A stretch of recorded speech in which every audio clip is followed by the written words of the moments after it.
Welcome back to one of my favorite sports podcasts, Frizz and the Grizz, with your host Trudeau and my guy, Frizz.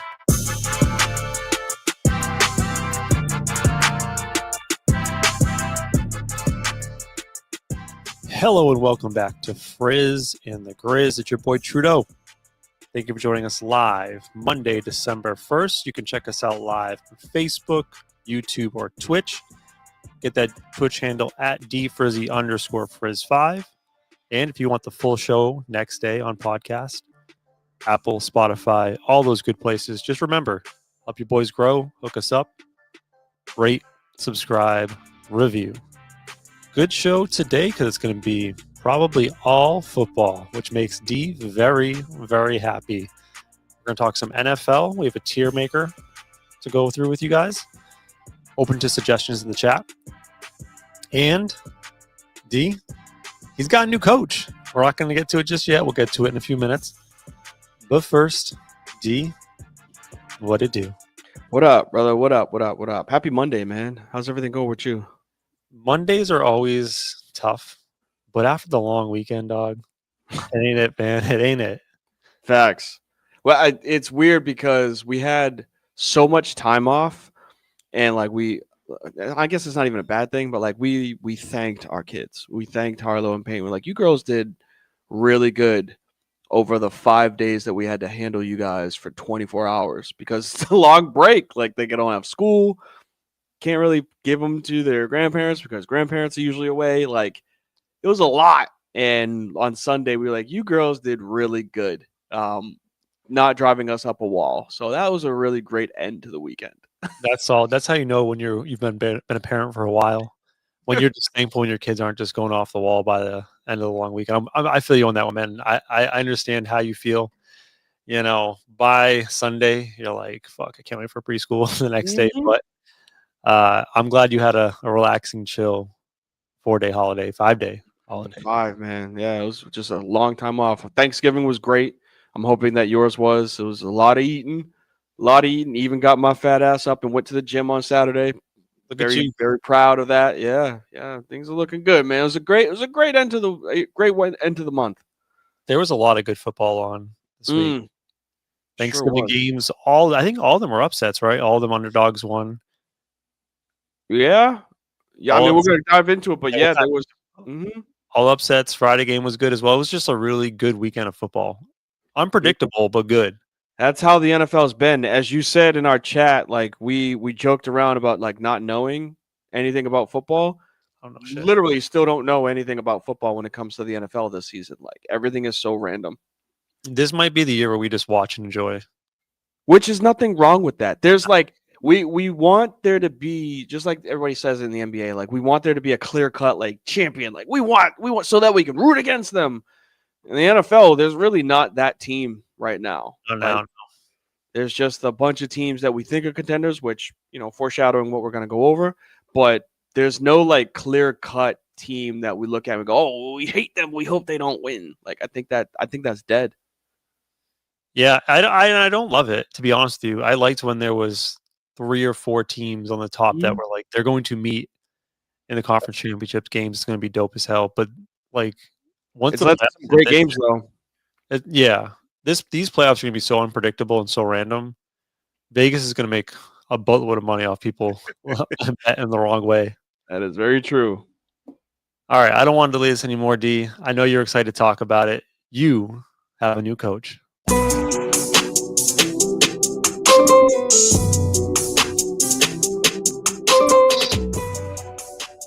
So LSU announced yesterday that they will be hiring Lane Kiffin, former coach of Ole Miss, to be their new head coach at LSU.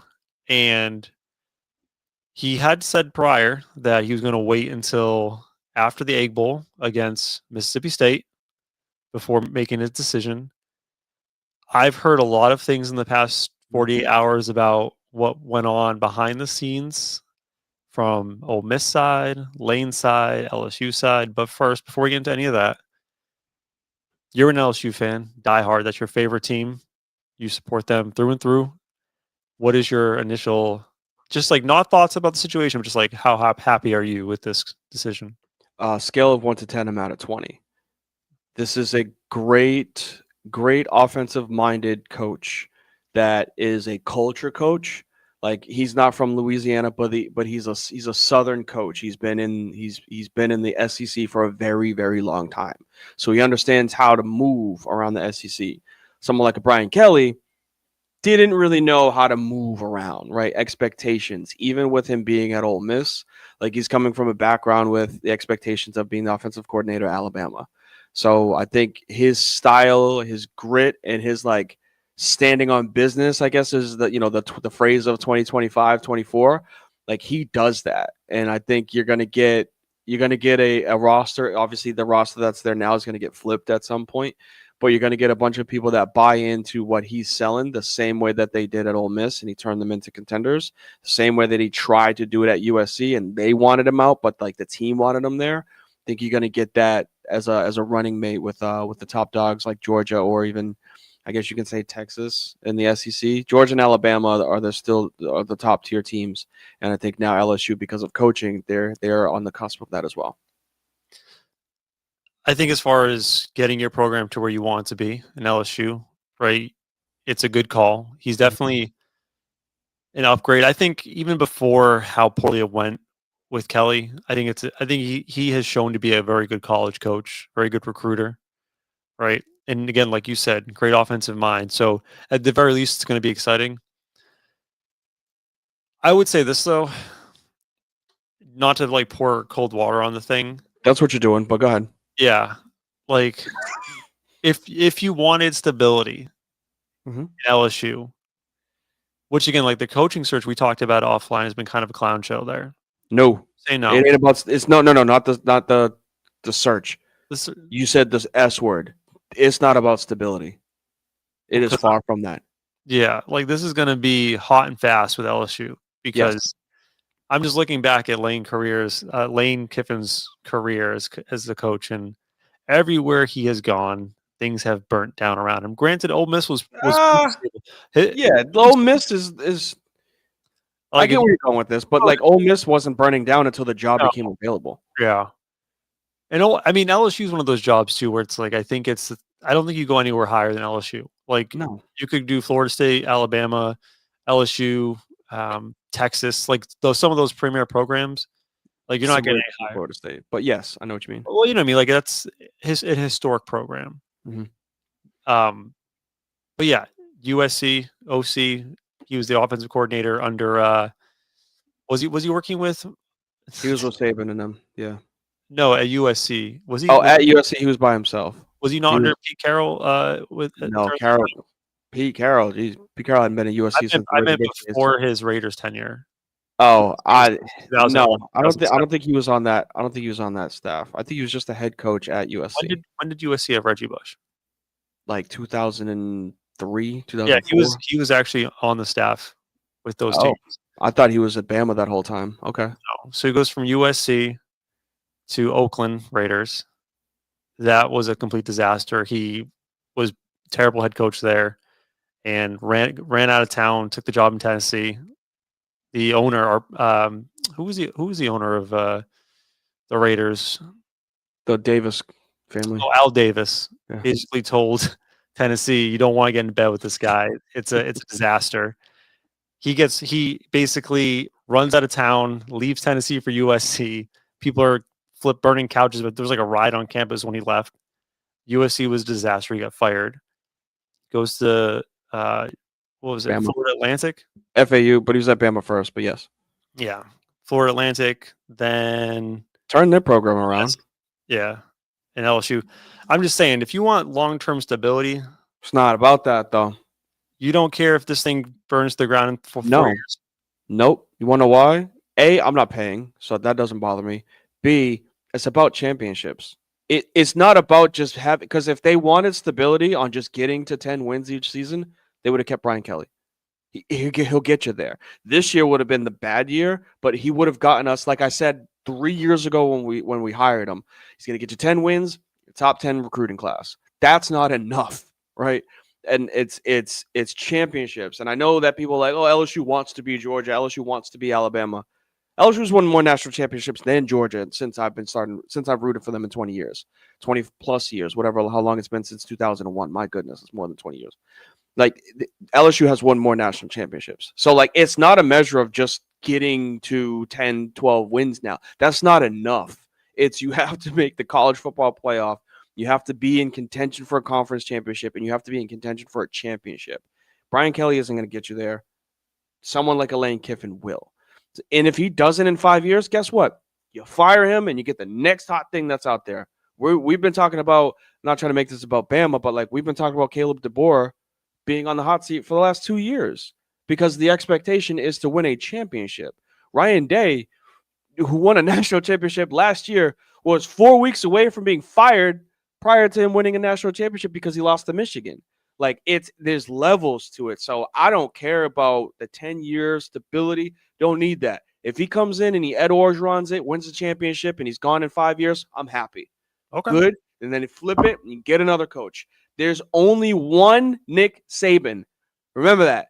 Only one. There will never be another Nick Saban. Kirby Smart's got a ticking time bomb in Georgia if he doesn't perform. What's his name up in Dan Lanning has a ticking time bomb in Oregon. If he doesn't perform, he may have a little bit more wiggle room because Oregon traditionally just doesn't win. But like these coaches that go to these top-notch programs, you can have the name. It's about a championship, and then once you get one, you're happy. You don't care what it costs, what it takes. It's just get one, and then it resets the timer every 10 years. If that's your attitude about it, then that's fine. Like he's absolutely the guy as far as if you want to win the next couple of years, he has the ability to put it together. Especially you think about what he did at Ole Miss. Like Ole Miss, while they have put together some really good years under him the past 2 years, it's Ole Miss still. Like it's not. They don't have the budget, the resources, the history. They don't have the players that LSU can access. So you're giving him a super powered program to work with there. And if you look at the landscape of the SEC, it's like Georgia had a bit of a run, but they're not the same Georgia that they were 2-3 years ago. Bama's not the same Bama. Like they'll have 10, 11 wins, but they're not a juggernaut. So why not LSU? I was just curious your opinion because again, Lane Kiffin strikes me as a guy where let's say he has 2 really good years at LSU. They don't win the championship game. Maybe they make it there once and he does great. He has those seeking eyes, like if an NFL team comes sniffing around, he will leave you in a heartbeat. You know what I mean? I think he's done with the league. If that's what he wants, like if he's done with the league, then LSU might be the final destination for him. But I'm just saying, like Lane is that type of dude. He's not a Nick Saban who will be at your program for 10, 15 years and make it into a dynasty. Like, Lane will either be super successful and look around for the next hot spot, or he'll flame out and he'll get fired. And the way that I look at it, I have no problem with it. Cool. Because you bring in an offensive mind that we're hoping to put up 50, 60 points per game. It's going to be an exciting game to watch, and hopefully they compete. And if it burns down in 5 years, because if we'd have kept old dummy with doing the weird recruiting videos and losing recruits literally the first day on the job being Brian Kelly, we would have been in the same spot. At least now there's something to look forward to where I can blame, like, hey, you need to get your shit together. Not, well, it's expected that we were going to lose this game because we have Brian Kelly as a coach. So did you hear some of the details about his breakup with Ole Miss? Because it's ugly. There's like the dirty side, the unconfirmed side, and then what LSU was saying. So like, yeah, I've heard a lot, unfortunately, about it. Do you want to recap it for the audience? So first is the whole calendar. We don't need to go in depth with that, right? Well, I don't want to go too, I guess, in the waters or in the weeds with that. But essentially, once he started thinking about going to LSU, he wanted to finish the season as being the Ole Miss head coach. Problem with that is there's a transfer portal that gets caught in the window for the transfer portal. It gets caught up in the decisions for the AD, and they don't want you to be on staff influencing guys that are potentially going to get transferred to Ole Miss to LSU because he's going to LSU. So they're caught in some hot water with that. As this is unraveling, there's word around town that Lane is trying to pull coaching the staff from Ole Miss to Louisiana State with him, which I don't mess with that. I think that's down and dirty, but it's a dirty game. Unfortunately, he does whatever he wants to do. I don't care. I just care about the games on Saturday. That's where it's a little iffy and rocky because like now he's trying to poach, and it's like you make your decision. You got to take off. Like I get it. You could do it in the video game. They let you finish the season out and then go to your next coaching job. But like this is real life. There's other people that are affected by his decision. Kids being the most, obviously, people that have committed. He went to their house and said, "Hey, I'm looking out for your kid's future for the next 4 years," and then he jumped ship. So like that's a problem. But that's where I say that's the iffy stuff. The dirty stuff is the coaching. Where I'm like, ugh, like this kind of. I hope that's not the truth. Everything is rumors right now, rumors. Yeah. So I don't know, but that's one of those like. Let's just kind of keep that one on the hush if that's the case, Lane, because that's kind of messed up. That's what I heard, the rumors, and basically, like you recapped it beautifully. He basically informed Ole Miss of his decision. He had asked to stay and see the season out, and I understand where Ole Miss is coming from. It's like, okay, so you want to be a walking advertisement for LSU in the playoffs? Like, no, thank you. Like, not only LSU. It would be one thing if he was coaching at Florida Atlantic and they're like, hey, he's like, hey, can I finish it out here? Then go to the SEC. Like, yeah, why not? It wouldn't matter. We're talking about in-conference rival. In conference. Not only that, but they share a border. So like the recruiting base is essentially they're going to be the same kids. Mm-hmm. So he's a walking advertisement for LSU. He could then have more time with the players to be like, hey, come with me to LSU. Yeah. And apparently the AD's like, nah, man, if you're going to leave, then just leave. Like, we're not going to have you focusing on two things at once. Mm-hmm. And the rumors that you mentioned was like, he basically tried to go scorched earth and be like, okay, well, I'm taking everybody with me. Yeah, with me. I mean, I think Greedy's in the chat said, yeah, he brought a couple coaches, but a lot of them did stay, to their credit. And good for them because they have like the ultimate leverage and now because like, they can ask for like more money. I stayed. And here's the interesting thing too with the coaching thing is it's not only scorched earth to say like be petty about it and bring all the coaches, but if you think about it, and apparently what he said was like, you're either coming with me now or like fuck off. Yeah, because he can't wait. Yeah, but here's the thing, like, so let's just say this is how petty it gets. Let's say he does poach most of the coaching staff, the OC, the DC, whatever. We know that the college playoff are very arbitrary who makes it in and out. It could be very reasonable for the college football playoff committee to be like, yeah, you finished with one loss, but like, are you still the same team you were all season now that you lost your entire coaching staff and you're playing with a zombie coaching staff? They could have kicked them out of the college football playoff. Ole Miss will most likely miss the college football. I would be surprised if they made it. After what we saw them do to Florida State a couple of years ago, because they lost their quarterback, they still finished undefeated, and then they put in Bama instead. Like, I could 1,000%, and it would not surprise me. It would surprise me if they put them in. If they don't, I'd be like, I'm expecting that. Like, there's just so much random stuff that could happen. The only reason why they wouldn't, and this is now going way too deep into the college football game, because I know a lot of people don't really view college football. I love it. It's my favorite sport. But if the ACC manages to allow Duke to win the ACC championship, that's wild. That is where the Ole Miss team will get in. But if Virginia wins, and Virginia happens to have a higher rank than Tulane, or I think there's another team that's out there as a sub-5 conference team, like then you put in Virginia. You got a name to the ACC that can represent, because Miami's dumb. They're not going to be in. There was another team, SMU, dumb losses that they shouldn't have had. James Madison, thank you. Appreciate you, Greed. And this is why we need a producer in here. But like, I appreciate you. James Madison is the other non-Power 5 teame that has they're going to be a conference champion, and they're going to be highly ranked. So like, if Duke wins, then I could see Ole Miss being in. If Duke loses and Virginia wins, I could see Ole Miss being out, because that would be a shame, man, for the kids, because they put the best season of Ole Miss football ever. Like, this is probably the best team they've ever had. Second 11-win season in the history of the school. Second, they have 5 10-win seasons, and they have 2 11-win seasons. Both of them have been with Lane Kiffin. Yeah, and this might be the best roster they've had ever. Yes, well, they got one of the best quarterbacks, young quarterbacks. I'll say just young quarterbacks. Which, hey man, that transfer portal opens up. If Childress wants to show up in Louisiana, well, I'm gonna be mad. We get a sophomore quarterback. That's pretty goddamn good. Like, no, be like, hey man, GG's Van Buren, you had your chance and you blew it, but like, we're bringing in the Ole Miss quarterback. Be like, good. So like, this is where we are because of how college football is set up. It is run so terribly that like these types of things can happen. It's going to change the landscape. What Lane Kiffin is doing right now is going to flip how the hiring, how the firing. And I know that you talked about it offline when it comes to it. I mean, hey, Sam, if Sammy wants to go there, be whatever.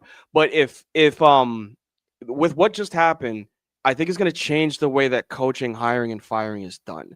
Where you may see them force the hand of Brian Kelly, you have to finish this season. Like we can't allow this to happen because we talked about it offline how this has exposed the transfer portal because it has to be lined up with academics and finals that have to be taken obviously in the fall and winter semester. So like this situation is like the worst thing that could have happened for college football, but probably the best because you might now see some better rules around NIL and transfer portal and coaching carousel. Like you may see some changes because somebody finally did something that makes you go, whoa, this is a huge impact on the sport. Yeah. And I just to give like some details to those who might not be fully versed in it. Like it's weird because we think of college football as a professional league. Yeah. Right? It's treated the window being like European soccer. Yeah, it's treated in the United States like a professional league, college football. However, at the heart of the sport, it's still tied to college and academics because, in theory, they're just student athletes. They're not professionals. So, in order to transfer in time to play spring ball, which all the coaches want that to happen, you have to transfer before the academic calendar starts. For like the winter, like you have to register for your classes and transfer schools. And that's why this window is where it is, like between December, January, like 22nd. Yeah. And it's why we lose kids in the college football landscape, especially why they step out for bowl games and playoff games. Yes, because of academics. So it's going to be like the worst case scenario for Ole Miss is like somehow they miss the college football playoffs and get omitted because of this coaching change. Because whatever bowl game they get put into, there's going to be like third stringers playing. Nobody's going to play. Everybody's going to submit their transfer portal, papers as soon as they get left out. Unfortunately, I'd say the biggest loser. Unfortunately, the biggest losers are the kids. Yeah. And I mean, it's tough because again, it's like it's my team. So like I'm looking at it and be like, let the world burn around Louisiana. I got no problem with that. But it sucks because you. As a college football fan, when I look at a school, I'm like, this is essentially like the death penalty. Like they're going to lose out on all of their about to be incoming freshmen. But Ole Miss has already started losing like 4- and 5-star commits, like already. They're 5th right now. Yeah. So like they're already having people decommit because of Lane's, decision. That's not including the people that have committed as freshmen and sophomores now, or just transferred because of him, and they go, "You're not coaching here anymore. Well, let me go find somewhere else." Like it's going to impact that school greatly. Just to be clear, like I don't fully agree with your comment about them missing the playoffs. I think they'll still make the college football playoffs. But if Lane was able to snipe like the entire coaching staff, and it's just basically the wide receiver, they're 7. Excuse me. Sixth. Okay. Yeah. If it was basically like the wide receivers coach promoted to head coach in the interim and they have like the ball boy be the offensive coordinator, like at that point the college football playoffs can't put them in. But I don't think that we're in that scenario just yet. We'll see, man. Again, Selection Sunday is going to be strange, especially when it comes to these conference championships. Well, good for you, man. I'm sure you're super pumped. You have a new head coach. You have new hope after the Brian Kelly era. And I know, like, for you personally, even when the Brian Kelly era began, you thought it was an error. Like, you were not happy with the situation. And it seems like now that you have Lane Kiffin from the get-go, you're very happy and pleased. Excited. There's some, you knew what the ceiling was for Brian Kelly. 10 wins in a top 10 recruiting class, but no championship. Lane Kiffin has championship pedigree, albeit was on staff as an offensive coordinator. Which he got dismissed, by the way. What are you talking about? You don't remember the story? He got kicked off the team at Alabama? When he accepted the job at Ole Miss, Nick Saban was like, just don't show up to the national championship game. We don't need you. But he helped that team get to the national championship. I don't want to hear about it. He's told him to stay home. Don't worry I don't care about that. I don't care about none of that. What I'm saying is that man is a college. he has the pedigree to win a national championship, Yeah. which that's all I ask for. Because even though I love Ed O, he didn't. Loved Les Miles, he didn't. Nick Saban at the time, he didn't. He flamed out many times in other coaching jobs. Lane Kiffin has the highest ceiling as a new hire coach in the last 25 years. So like I'll take that. I just hope NFL teams don't come sniffing around and poach them again from you. If All they right, do, we'll go get Dan Lanning. there's always the next. All right, let's do some NFL tiers.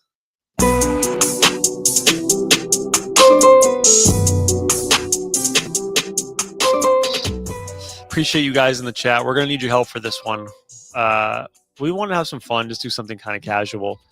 We want to do our NFL tier list. We do usually do it once a year. We haven't done it yet this year, and I will share with y'all our tiers. And if it's too small for you guys in the chat, I can make it bigger as well. Excuse the ads because I cannot get rid of them, unfortunately. I was just trying to remove it myself, and I was like, "Oh wait, that's not my screen." Yeah, I can't. It keeps coming back. I don't want any digital security. Thanks a lot. So our tiers are we believe, right? So it's just teams that we really like believe, like yes, this is a Super Bowl team. Like I would put money on them to win the Super Bowl. Could make a run as our next tier. Feisty playoff upset team. I think it's pretty self-explanatory. Like they can make the playoffs. Do we think they'll go deep? Probably not, but like they're good for an upset. The next tier is if you make the playoffs, whatever. You know, it's one of those like in the hunt teams, like cool. They'll make it, yeah. Congratulations. I don't really care. Mid, self-explanatory. Who cares? That's kind of like below mid, right? Like maybe you're kind of mid, but like you're going nowhere, and no one really cares about your team at all. NFL draft save us. I reserve that tier for teams that are like, you know what, you have like some idea of like what's going on there, but like a couple nice draft picks, you could be going in the right direction. Okay. And then the last tier is just hell. And it's just basically like, cool, if you get the number one pick, you're still going to be in hell for like nothing's going to save you. You're in hell. Yeah. Do you want to work from the bottom up? Yes. Start with hell. So we could just get it over with, please. It's like when they say, do you want to rip the Band-Aid off, or do you want to like just like over time just use alcohol? Let's just do this, please. I'm gonna do you want to nominate first for hell? I mean, we already know who I'm nominating. Not even a nomination. It's just it's who they belong there. It's the New Orleans Saints.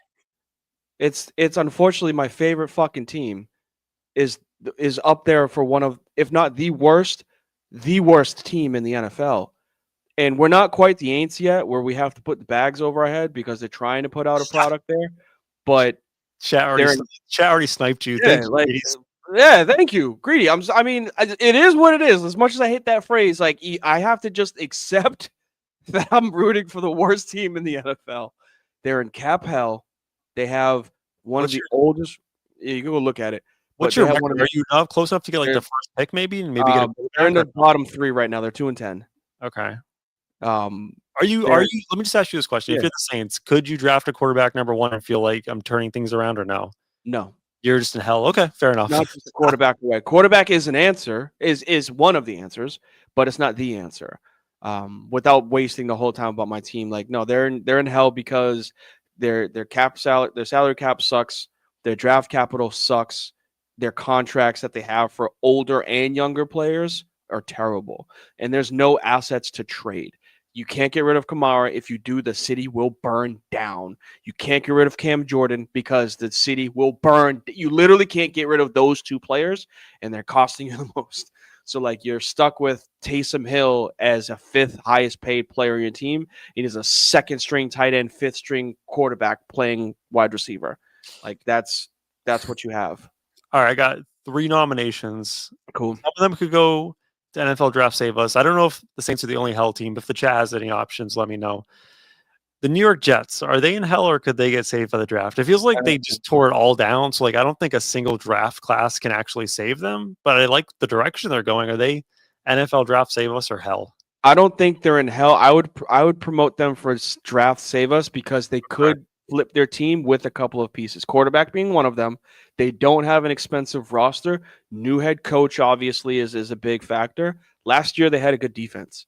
They traded Quinnen Williams, which does suck, but they got draft capital from the Cowboys for Quinnen Williams. So like, let's remember that. Well, I will say there's a Jets fan in the chat who said there is. Yeah, he's gonna say hell. So I mean, you want to put him in hell? Put him in hell. Yeah, I'll throw him in hell. Thanks, Matt. You know what? I listen to the viewers. If the Jets fans say it's hell, they go to hell. I think when you're a fan of the team, you just think that your team sucks. So like, let's just we can misery loves company. We'll put them there. Combination, even though they just drafted a quarterback, it's the Titans. The Titans, like, there's no direction. All right. Yeah, they're in so much trouble. And I know you said this offline. I think you texted me about this, saying that Cam Ward has looked terrible. No. That team around him is so bad. Like, he has made some throws. He has made some moves that make you go, ooh, that's why he was the number one pick. But like, there's no receivers for him to throw to. There's no running backs for him to give the ball to, and his offensive line sucks. So like, he is in hell. Unfortunately, I mean, he said it like 2 weeks in as a rookie. He's like, no, hey, to keep it a buck, we ass.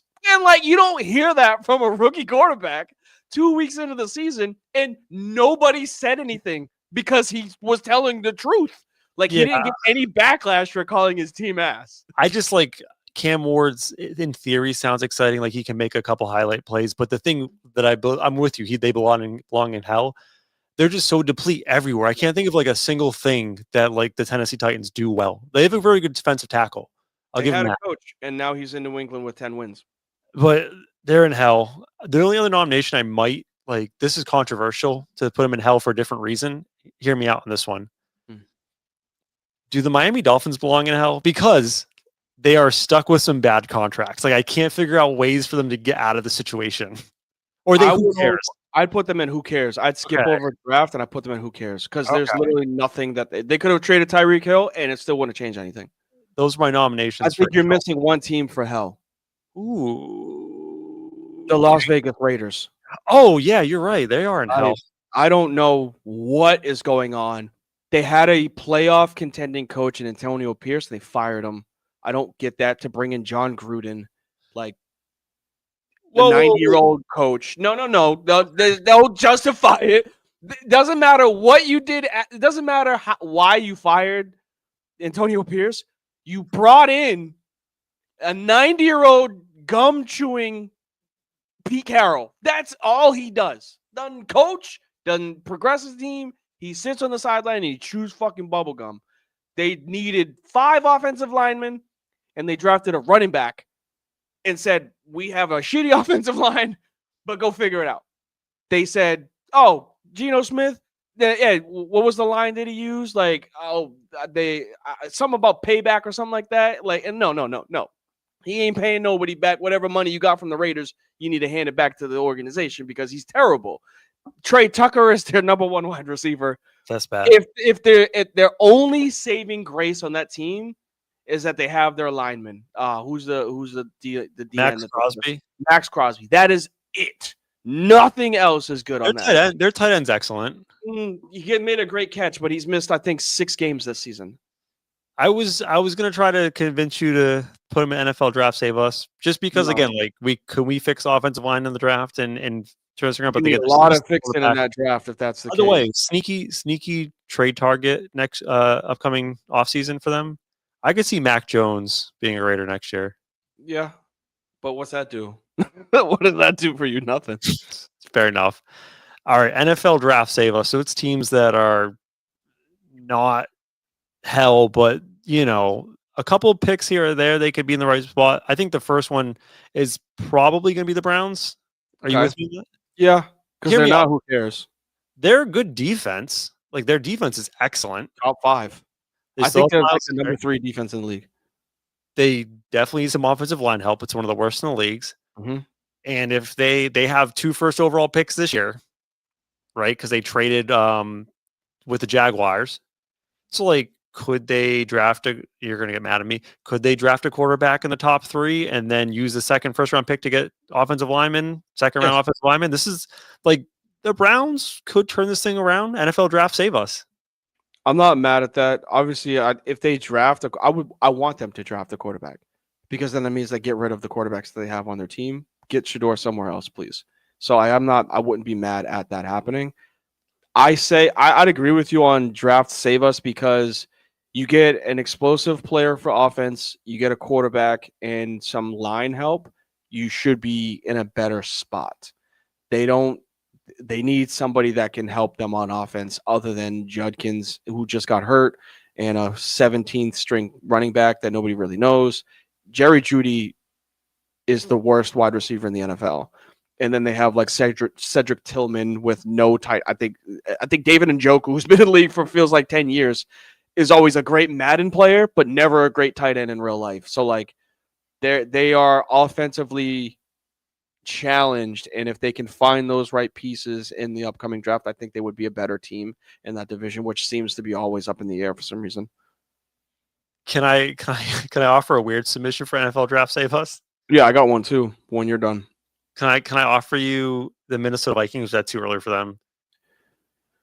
Just for the quarterback. Just for the quarterback. Yeah, but I would only say who cares for them because they are just a quarterback away. It's not the draft that's going to save them. It's a quarterback that needs. And they had one.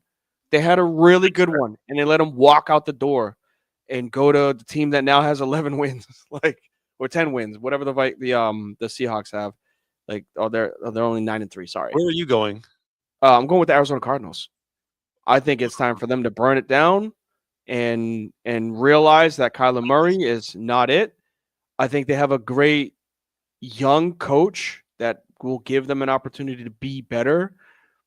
They have some pieces, Michael Wilson, Marvin Harrison Jr. They have good offensive. Who's the tight end that's really nice? He's nice. Oh, Is it Trey Burton? Not Trey Burton. Trey McBride. Trey McBride. No, it was a Trey. They got a good tight end. The defense, iffy, but I think that's where the draft comes in, where you gotta flip the script on the quarterback. It's not Kyler anymore, right? So if they are going in with the plan of getting a quarterback that can compete and give them the Anthony Richardson type of deal, like, hey man, we're bringing in another guy that, like, if you can't be the guy, he is the guy. That'll help. You go get some pieces for your defense and maybe some stability in the offensive line side. I think that the Cardinals could be a little bit better. There's, after the draft. Yeah, one more. I think that belongs here. Giants. I like what they're doing, by the way, with the Giants, but they're just missing too many pieces right now. They have explosive. They just got Thibodeau. They got Carter, right? Abdul Carter, Thibodeau last year. But the back half of the defense is bad. True. So that's where the draft can save you. You hate to see it, but they got to get a running back now. Cam Scadaboo's not going to be the guy he was, but when Jackson Dart is a little bit more healthy, it doesn't look like he's playing the greatest right now. But when he's a little bit more healthier, you're going to get Malik Neighbors back next year. You have a better wide receiver crew. Maybe you get him a more athletic tight end that'll help out. So yeah, I could see them being in the draft to save us. They're not mid and they're not hell. No, I don't think they're the who cares tier. That's just like middling teams that like whatever. Yes. I feel like mid and who cares will be very easy to put together. Mm-hmm. So you already nominated the Dolphins for who cares. I'm with you on that one. Yep. We already went over their issues with the big contract for Tua. They just seem destined to be nothing more than meh as a team at this point. Their coach seems like he's just a lame duck coach. I don't know if he'll be brought back next year. It just kind of seems like a team that's just going to be there. They'll get a couple weird wins here or there, but they're just nothing. True. Who else? Who cares? You said the Vikings? I'd put the Vikings there if you're going to go top to bottom. Yeah. Vikings are in who cares. Mm-hmm. What do we do with the Commanders, by the way? Because it's weird, right? Because they had an excellent season last year. They made a run in the playoffs, the Commanders. Yep. Obviously, with the Jaden Daniels going down, that changes how we perceive them this year. But even with Jaden Daniels, it wasn't the same team that they were the prior year, right? We talked about the regression I think they had like an 80% success rate on fourth down, which is never sustainable for that team. Do we think that's more of a who cares team this year? Like, let's just talk about this year. Or is it more of a mid team going forward? I'd put them in the mid discussion because health and contracts set them back. Terry McLaurin not starting this season hurt them significantly offensive wise. Who's the running back that came from the Chargers? Bald dude. Austin Eckler.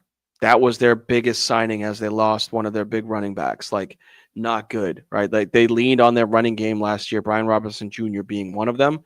They leaned on that, and they got rid of those pieces for him this year to Jaden Daniels to start. I'm not going to say that the draft is going to save them, but like go out there and get you another piece on the wide receiver end and return. I mean, Bobby Wagner's getting older, so like maybe you got to find a signal caller for the defensive side of things. But I'd put them in mid before I'd put them in who cares, because they have a direction. They have a quarterback that they can build around. The only other team I would, and I know Matt in the chat threw out a wild team for a wild. No, I'm with him. There's two teams in here that I'm throwing in that. I don't care what their record is. I mean, Jacksonville's feisty, man. I have Jacksonville as, if I had to give them an actual tier, I would think they were a feisty playoff upset team, like a first round upset, because that defense is fantastic. You see who their quarterback is? Number 1 overall pick, Trevor Lawrence. You see who their running back is? Travis Etienne, who he's just going to score a 60-yard touchdown or do nothing the whole game. They did get Brian Thomas Jr. back, so I'll give you that. I would say that the team that you're missing out the most on this is the Atlanta Falcons. I was going to be the last one. Who cares? Yeah. Even when they're like okay, no one really even cares. Yeah, it doesn't matter. Like that, they're big. The Super Bowl for the Falcons and the Saints is when the Falcons and the Saints play each other. That's it. Like they don't do a goddamn thing else the rest of the season. I feel like there's gonna be a shit ton of mid teams. Can I nominate the Bengals to mid? Yeah. Yep. Even like I get it. Like I would even throw them right now, and this is me unfortunately being. I mean, Joey B is he's QB1, always will be, but you could probably lower the Bengals to who cares right now, because they're not going to make a run. Turf toe injury coming back. T. Higgins is out. Their defense is miserable. They've put up. There's been games where streaks where they put up 40 points a game and lost. So like, who cares about the Bengals this season? This isn't your year. Chalk it up. That division is weird. So like, could they still win the division? Probably, but like, then you go, who cares? You know what I'm saying? Like, they're either under who cares or if they make the playoffs, whatever. It's hard to say who cares because they have like Joe Burrow, T. Higgins, Jamar Chase, but that defense is so bad. It's one of the worst, historically, one of the worst defenses ever in the history of the NFL. So I don't think they're going to make a playoff run. And I like I said, mid. Who cares? Or there's a lot of mid teams, by the way. We're gonna like load this tier up with the mids. Pittsburgh Steelers, Jaguars. No, you didn't put the Commanders there. We put the Commanders at mid. Commanders in mid. Yep. I'm gonna nominate the Steelers for mid. Yep. I mean, it's pretty clear. Like the defense was their calling card. It's not even play defense anymore. They can't play defense anymore. Aaron Rodgers has multiple fractures in his wrist or something. It's crazy. You see, it looked like he had a broken nose last night. Like, he just looked miserable. Like, you ever watch the movie Up? Yeah. You know the old dude with the glasses and the white hair? Him. That's who, Mr. Fredrickson. That's who Aaron Rodgers looked like last night. With his puffed up nose, bloodied up because he's got the 1990s helmet that they only approve for 70-year-olds now because he's been in the league for so long. Like his face mask was like dragged in the grass last night. He got up, his nose looked like it was broken. I'm like, well, dude, like you got a helmet from 20 years ago. Like that's gonna happen. Plus you're 90. So yeah, Steelers are mid. That team, I love Tomlin. He might be done soon. Do you hear the crowd was chanting in Pittsburgh, fire Tomlin? Not surprised. I was gonna say. By the way, if Tomlin gets fired, he's getting hired the next day. 1,000%. It's just the message might be dry there now. Unfortunately, he's fallen deaf ears when you've been there for so long. I'm excited to see what we do. I don't think we're gonna put. I don't know where we put the Ravens. Greedy threw out Ravens ? Ravens are a tough one. Let's just single out the Ravens where we want to put them because that's going to be one of the trickiest one. Because here's the thing, they've been mid.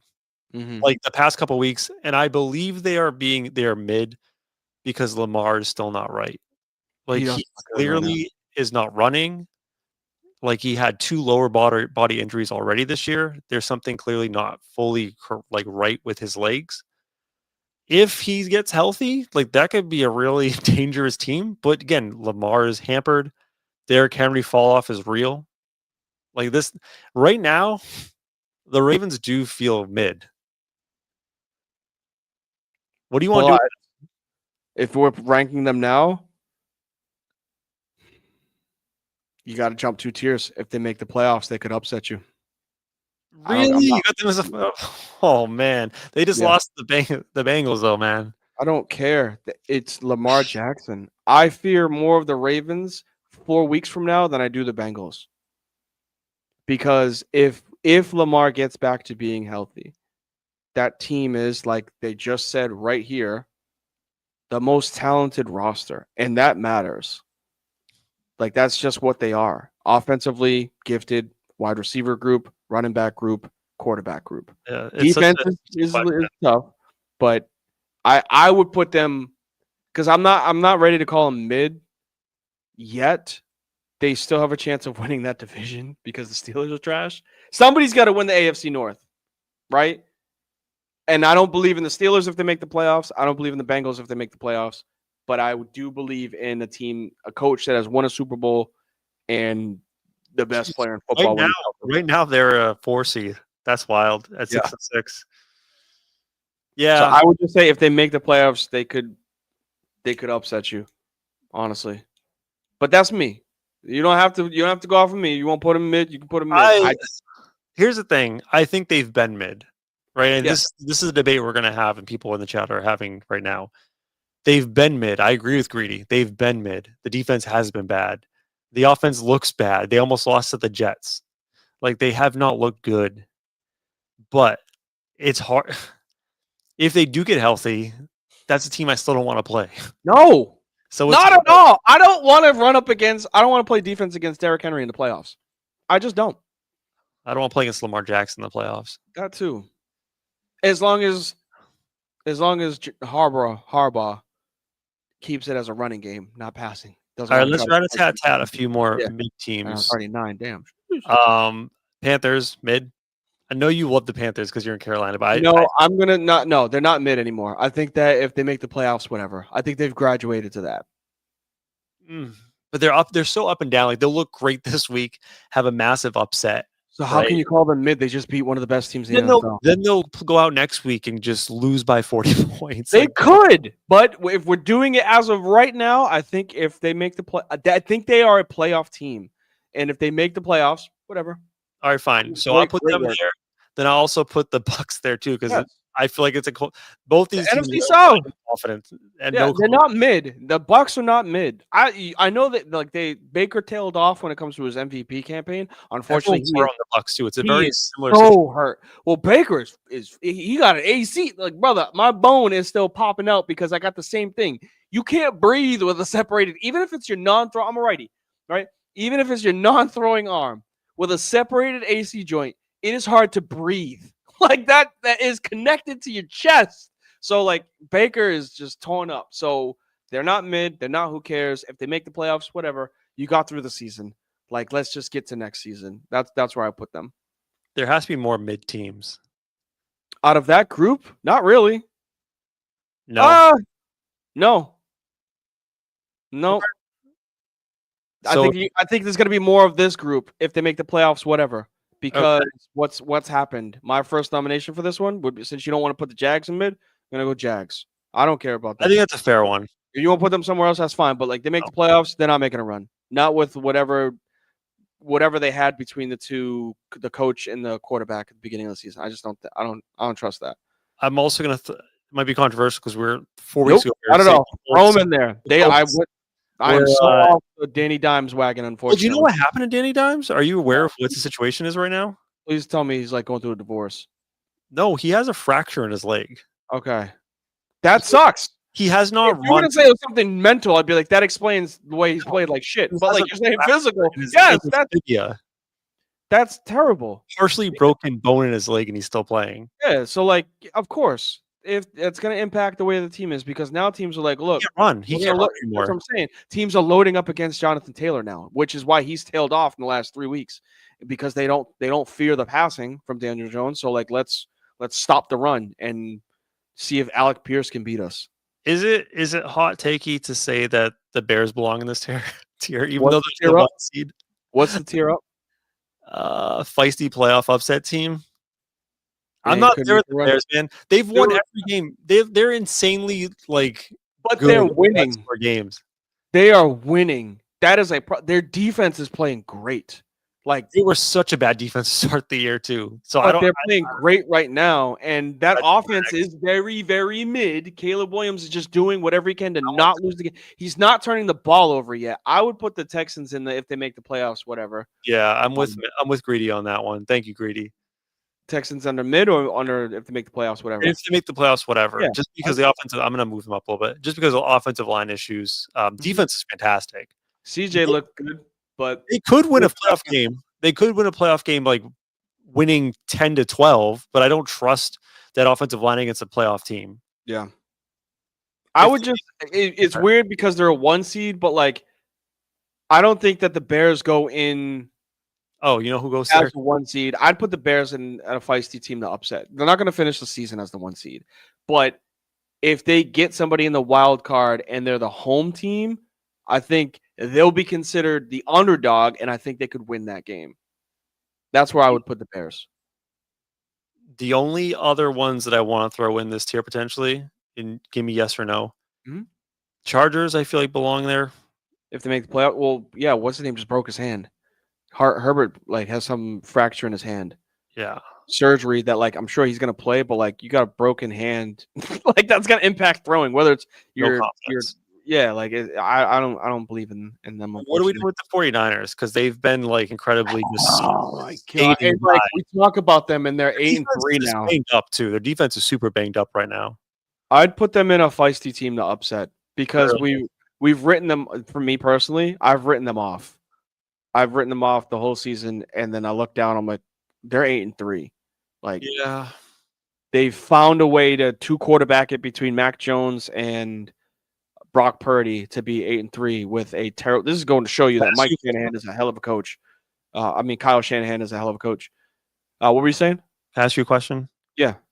Let's imagine in a vacuum that Brock Purdy and Mac Jones make the same amount of money. They both are just fresh on the roster, quarterback competition. You're playing Super Bowl next week. Who are you starting? Brock Purdy or Mac Jones? Mac Jones.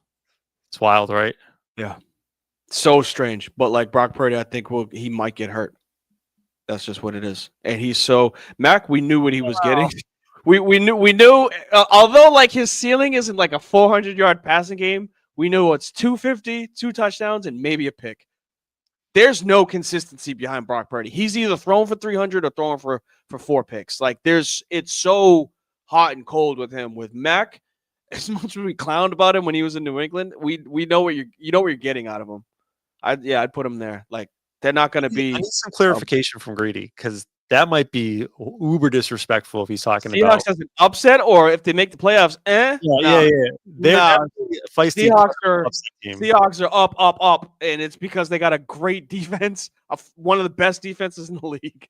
Yeah, I want some clarification. And consistently, JSN is potentially one of the better wide receivers in the league right now. So like I'm not ready to say. I mean, he might. Sam Darnold may fold, but you want to know who wishes they had Sam Darnold right now? The Minnesota Vikings. So like we'll cross that bridge when we get to it. I don't think if they make the playoffs, whatever. Like no, I think with what they're doing right now with their season, I think the Seahawks are on the cusp of a run. I think we're good with this tier. Upset, feisty playoff upset teams. I'm surprised no one said it yet, and I think this is where they belong.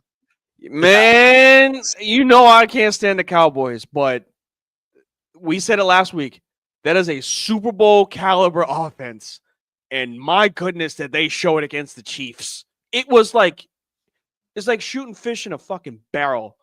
Dak was picking them apart so bad, and then when you think you can stop the pass, Javonte goes off. Like, and then Kevontae Turpin will go off. Little dude, like they got a great offense. Their defense, they've settled in where like this is where they were. They were like S-tier offense, F-tier defense.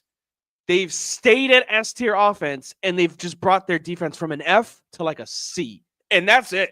That's all you need with that team right now. So as much as of a hater I am with the Cowboys, yeah, man, you don't want to play them in Dallas. If they're at home, they find a way to get a home game because a top dog lost. Yeah, man, I'm not playing that team in Dallas. Mm-mm. and this might be disrespectful, but I'm not there on the Patriots. I want to put them at feisty playoff upset team. Upset though, they're going to finish as the 1 seed. I understand that, but I think the public will not view the Patriots as this dominant 1 seed. Like I think they're going to draw a tough matchup in the first round. True. I don't see them as they could make a run. Do you see the Patriots making a run? Yes. Realistically? Yes. It's early, but they got the quarterback to do it, man. That Drake May looks good. He looks good right now. They're up 17-7. We disagree on the Patriots. I'll let the chat decide. Are the Patriots a feisty playoff upset team, or the Patriots could make a run? And by make a run, I mean like you're in the conference championship. Like they could be in the conference championship playing for a Super Bowl trip. Yeah, I'd put them in could make a run. All right. That's, you know. Any more feisty playoff teams? No. Really? Nope. Really? Nope. Not counting them out yet. I don't think the Chiefs are going to make the playoffs, so I don't think I'm not counting them out yet. You can't put you're really going to look at me right now and tell me the Chiefs are better than the Ravens. They're in the same tier. The Chiefs, you're going to put the Chiefs higher than the team that just beat them this past week. They have 15. Okay, look, this is what I said. I said 2 weeks ago. I don't believe in the run they could make between now and the end of the season. But if they make the playoffs, it's the scariest team in the league. I have more confidence. Would you say that they would upset teams? They'd be feisty in the playoffs and upset teams? I would say right now they are a feisty upset team. Okay, thank you. But I can't put them. I can't put them in. I can't put them in if they make the playoffs. Whatever. They're here. They're a feisty playoff upset team. I can't put them in make a run yet because like they got to finish the play. I have more confidence in them in the playoffs than I do them making the playoffs right now. Still waiting for the Patriots decision from the chat. All right, so we're left with these couple teams. Yep. Do you think anyone else belongs in a feisty playoff upset team? Out of those, no. I think these are the upper echelon teams in the NFL right now. Could make a run. I feel like the Bears will fall off. They should, but they will be a feisty playoff upset team when they do. But could make a run. I think it's pretty obvious. Lions, check. Eagles, check. I'm assuming you're putting the Packers there. Packers could make a run. Yeah, I'd put the Packers and could make a run now. Bills, check. Yep. Seahawks, check. Broncos, check. So we're putting them all and could make a run and then separating them. I think the only team we believe in still the Rams. Do we still believe in the Rams? Yes. Weird. Yes. I think it was it wasn't even a bad game. I think the Ravens, the Panthers were just hot. I don't think that was a bad game, but I think they still put up like 25, 26 points, right? Yeah. And Stafford threw picks that he normally doesn't throw. Like that was just a weird game. I don't think that was they put up 28 points. 28 points on the road is usually a good chance of winning. One win playoff. So the Pats a 1-win playoff team. Oh, feisty playoff upset team then. Okay. I think they could make a run. With that. Thank you, Greedy. I think they could make a run, but I'm not here to make this. Ain't my list. This is the people's list. You know what I mean? Yeah, you're right. So, do any of these remaining teams get to live with the Rams, or are they all and could make a run? No. Who are you debating? Man, that Seahawks defense. It's just. Please don't put them. You believe in the Seahawks? Are you here? Are you here? Listen. When you get into the playoffs, it's a different Sam Darnold will become a pumpkin in the playoffs. That's fine, but Russell Wilson didn't just magically become an MVP candidate because of how great he was as a quarterback. It's because his defense led those runs. They had the Legion of Doom, and it made it easier for him to cook. I'm not trying to plead a case for Sam Darnold, but Jackson Smith and Jigba, and then Charbonnet and the other running back that never gets touchdowns because they sub in Charbonnet, Kenneth Walker, he just needs to not make mistakes, and he hasn't been making those mistakes. That, to me, that Seahawks defense, along with the crowd, It's gonna be 1A and 1B when it comes to if it's going to Seattle or if it's going to LA. If Seattle has home field advantage in the playoffs, they're going on a run. That is a team that I would believe in if Seattle ends up as the 1 seed. If they don't, keep them as could make a run. But if they finish this season as the 1 seed, they are going to be crowned. They are going to be a potential champion. Let me do this for you. What'd you do? I'm gonna make your own tier. Seahawks. Frizz's class. Only D believes. Yeah, that's fine. That's perfectly fine. And I will put the Seahawks in that tier for you. For you. I like that. Hey, my goddamn show. My name is first on the letterhead. I can't do it, man. I can't join you in the we believe, but I'll give you your shine on that one. And then are we just the last one I want to push back on? Are we sure? Are you sure? Bears. The Bears to me, they're a feisty playoff upset team. Thank you. Because do you think the Bears are as good? Like, do you feel they've overexceeded? They've exceeded expectations already. Because I said this at the beginning of the year. I wish you guys listened on these bets. I don't bet I bet a lot basketball now, but I'm terrible with football betting. I said it when you talked about Vegas win shares. Bears was at like 7. I was like, hit the over on that. Slam the over on that. They had 6 wins last year. Or 7 wins last year with Caleb Williams having 5 different offensive coordinators. And then you bring in the best offensive mind in sports to his team with a second year around those players.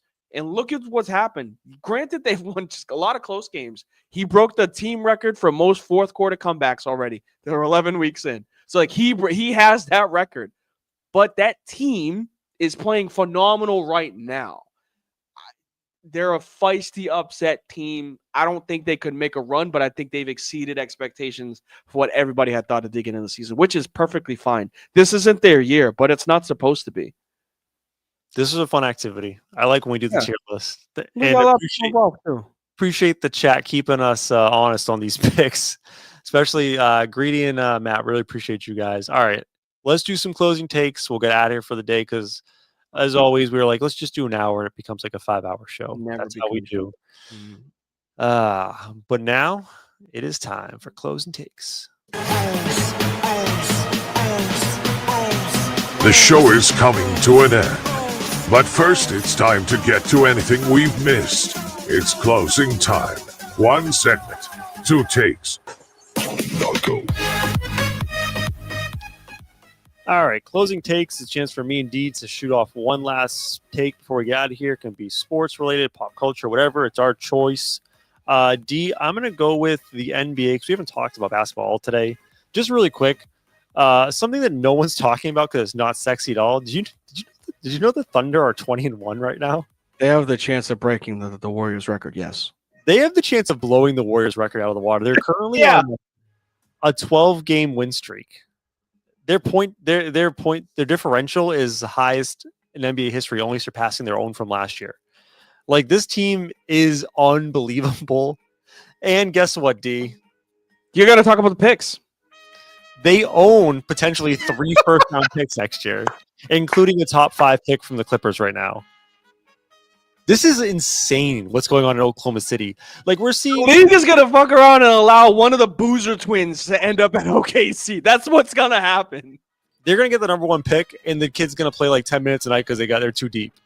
They have a guy, AJ Mitchell, who came out of nowhere, who's just torching when he plays. And they're like, sorry, buddy. You're going to have to play 5 minutes tonight. It's like our lineup's full. Like, when he subbed in and dropped 30 in a game, I was like, who the hell is this guy?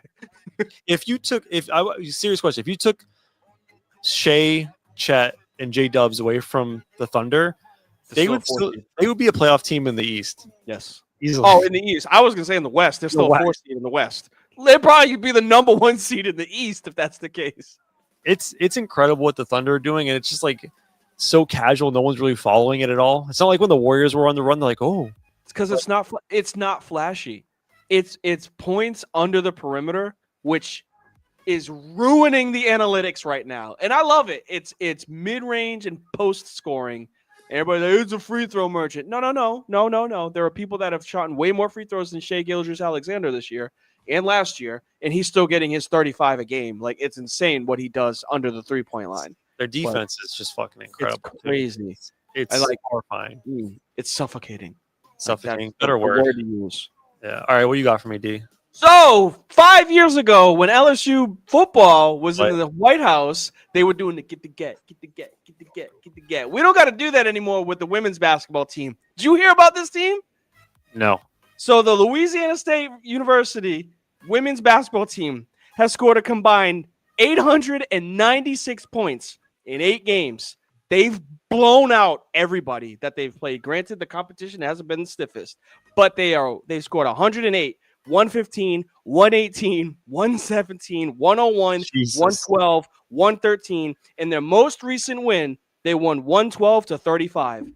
So they're doing the Cam Ward, baby. They're doing the Cam Ward as much as they can. It's just incredible that they are on this run.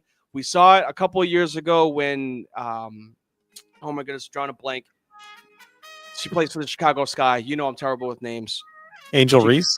Thank you. When Angel Reese and those girls went on a championship run, we saw that. We might get another run it back this year, and I love to see it. So I'm still in the algorithm of hearing and learning about Louisiana girls basketball team. This team is insane right now. We're waiting for them to get into conference play and see if it continues, but damn near 900 points in 8 games is insane. I don't think we've ever seen something like that. And this is involving like the Coach Oriyama teams with like UConn. Are they playing like good like SEC competition? Or are they? No, it's not conference play yet. It's all games that are leading up to it, but they're D1 teams. Okay. They're playing like the YMCA girl. They're probably playing, Mercer and those teams, UC Whitewater, but hey, it still wins. I don't get those are still girls that are also on scholarship. Okay. And when you win, I don't care what you say, when you win a Division I basketball game, 112-35, that belongs on somebody's oh my God list. That's just insane. That's just mean. Yeah, I don't even know what the score was at half, but it probably was 70-6. Coach, do we got to finish this game? What do you say at what do you say at halftime to that? Go keep trying your best, girls. What do you say? That's when I'm just Coach, my ankle hurts. I can't get back in the game. Sorry. Yeah, hey man, I tweaked the hammy. Something don't feel right, Coach. Let me sit this one out. Good show today. Very lively chat. We really appreciate it. It was fun making the tiers with you guys and talking about D's new head coach at LSU, Lane Kiffin. Very fun. But before we get out of here, D, you got to send them off right. It's your time. Oh, man, time to shine. I'm exhausted, so I'm going to make sure that this gets right. Hey, guys, gals, everybody that's listening, we could not appreciate you anymore when you guys are here. We love it when you comment. It makes these segments, it makes the interactions, it makes the communications that much better. So please keep that shit up. If you guys are trying to hit us up on any of our platforms next day, Apple, Spotify, or Apple Podcasts, Spotify, YouTube, anywhere that you get your podcast, find us. Usually goes live whenever Trudeau wakes up and he uploads all that stuff. When you're watching us the day of, hit us up on Facebook Live, Twitch, YouTube, anything that you can see or stream. You can find us, your boy D_Frizz5. More importantly, you can find us on all of our socials. No Instagram yet, but we got a live and a thriving TikTok. Oh, what were you going to say?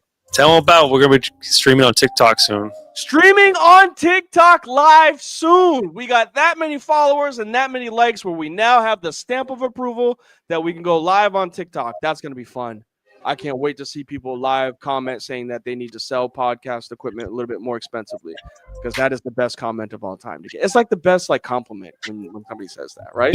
Podcast equipment is my favorite. And podcast equipment, frizzandthegrizz.com is at the bottom. Please make sure when you guys are heading up out of here, be a friend, say something nice. You never know what it could do for them. Take care of y'all mentals, take care of y'all physicals, take care of y'all chicken, take care of y'all children, and we'll catch y'all on the rebound. Peace.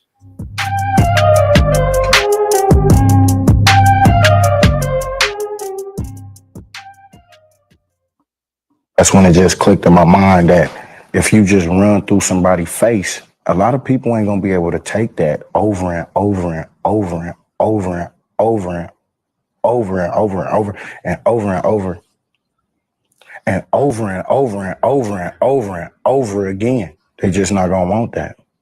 Think there's a deeper metaphor there? Run through a motherfucker face